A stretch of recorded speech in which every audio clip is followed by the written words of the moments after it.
Me oleme 35 aastat siin paigas eksisteerinud, toiminud. Kui palju inimesi täna mõelda on selle 35 aasta jooksul saanud päästetud? Kui paljud on leidnud Jeesuse ja kui paljud on saanud siin üleskasvamise vaimlikult? Ja siis on täna see mõte, kuhu me täna oleme jõudnud? Sealt, kuidas ütleme, mingem edasi, käigem seda teed, kuhu me tänases oleme jõudnud. Ja see on ettesirutus. Ja ma tahan rääkida, mõned mõtted ütleks ilmutuse kohta. Võib-olla see natukene selline sõna, et mis see ilmutus on iseenesest. Ma ütleks, ilmutus on Kristus. Ma nägin siin ka üht ilmutust. Kristlased on huvitav rahvas, nad näevad sümboolikat ja see kõnetab neid. Panen midagi siis pöörlema, keerlema. Ja siin Paulus Efesuse kirja siin alguses tuttavad kirjakohadega ütleb niimoodi, et nüüd see kirkuse isa meile annaks tarkuse, ilmutuse vaimu tema äratundmisel. Ma lisaks siia juurde, me oma meelealaga ei saa neid asja kätte. Meenutan, see on tarkuse, ilmutuse vaim, kes toob selle elu meie sisse. Ma pärast näitan siin edasi midagi, aga lihtsalt täna hommikul mõned asjad läksid minu sees, et me teaksime, milline lootus on tema kutsumises, milline on tema pärandi kirkuse rikkus pühade sees.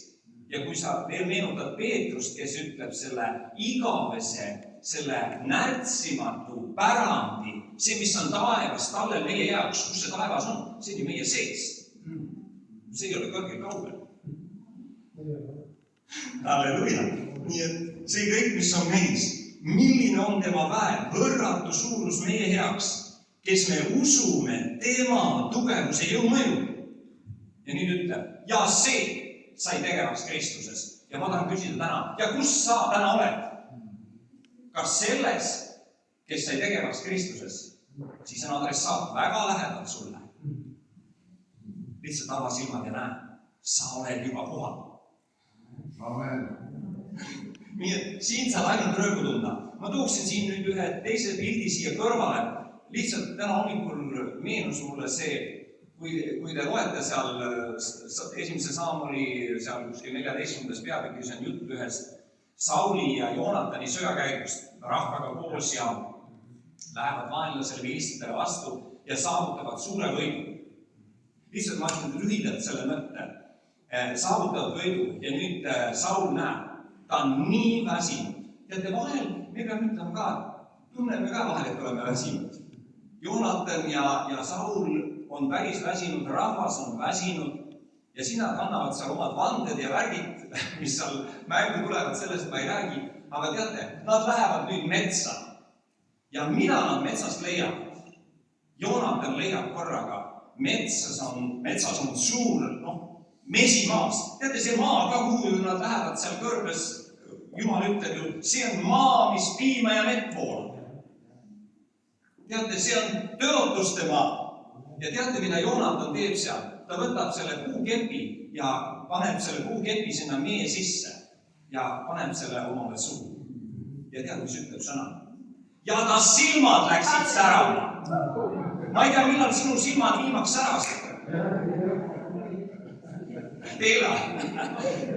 Sina aluri ja ma vaatan, vennad kogu aeg säravad. Tead, kui sa oled Jumala käest saanud sõna, silmad lähevad särama. Ma ei tea, mis selle vastu välja vahetada. Kui sa oled läinud särama, tead, rõõmus süda su sees paneb näo särama, rõõmustama. Sa ei saa enam kurb olla, kui sa oled sõna saanud Jumala käest. Oled tähele pannud. Kui ilmutus on tulnud sisse, see paneb kogu su elu õitsema sees. Nii kui päike tuleb pilve tagant välja, limed lähevad lahti. Olete näinud?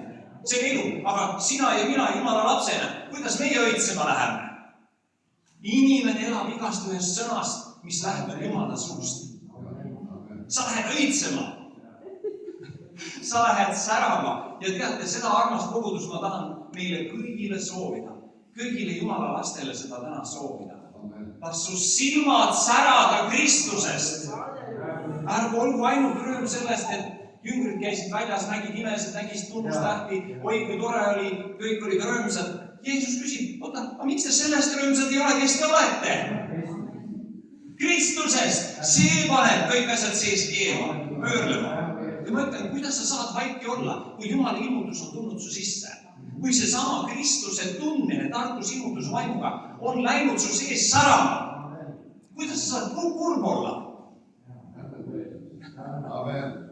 Ja Jumala sõna ütleb, ma ei taha seda lõpuni ütelda seda salmi, aga kui ilmutus puudub, milleks see rahvas muutub? Ma jätan selle ütlemata, aga mõistame, aga meil on täna ilmutus, kogudus. Meil on täna see sama elava Jumala see, mis on andnud põlema meie elu.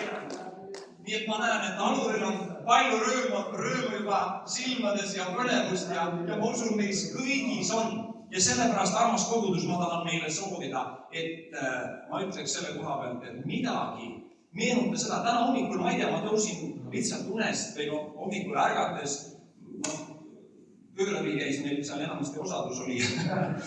Paar tundi sai vahepeal magada ka eilsest sellest palveristuspäevast, aga mul läks korraga see läks põlema, et kui Joonatan paneb selle kepi mee sisse ja paneb selle suu, silmad lähevad särama. Ma küsin, kus oli väsimus, kus oli see sõja tülpimus, kus oli see käega löömine? Nad olid just lahingust tulnud, kõik olid väsinud ja korraga Joonatan läheb särama. Ma ei tea, miks teised seda ei teinud seal oli oma vanne antud, et nad ei tohi liiga võtta ja nii. Aga ma räägin just see, kes võttis, see sai Jumala ilmutusest osa. Ja sa ei saa olla keegi teine kui see, kelleks Jumal on su kutsunud. Armas kogudus, seda ma soovin igale Jumala lapsele. Julge olla see, kes sa täna oled. Ja ma tahan siin ka anda ühe väikese kingituse. See paberikott ei kannata selle raskust välja, aga